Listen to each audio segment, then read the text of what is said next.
Wood chips are an excellent place to grow wine cap Stropharia mushrooms, which I have a bag of spawn right here. That's the wine caps. This is one of the easiest mushrooms you could ever plant. And it goes something like this.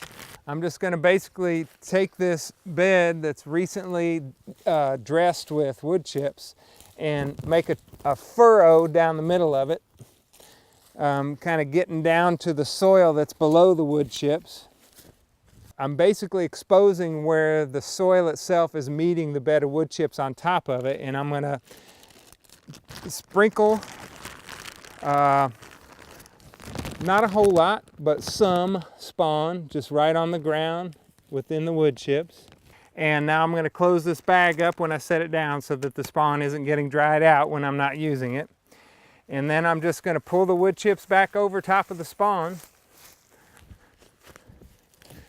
Ideally having at least a couple inches depth of wood chips over top of the spawn. That's all it takes. And possibly as soon as this fall, I'll be picking wine cap Stropharia mushrooms from this bed.